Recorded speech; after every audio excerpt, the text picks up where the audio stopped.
How to turn on pop-up blocker on iPhone. To get started, first of all go ahead and open up the Settings application on your phone. Once you're here, scroll down to the end and tap on Apps. You can view all your phone apps over here. Now, search for or scroll down to find Safari and tap on it. You are now in the Safari settings page.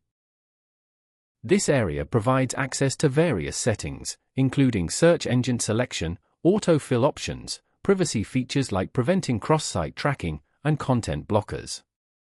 You can also customize the tab bar layout and manage how links open. Here, scroll down to the General section and turn on the Block Pop-ups feature. Enabling this will prevent most pop-up windows from appearing while browsing in Safari. Following these steps, you can easily turn on pop-up blocker on iPhone. Thank you for watching.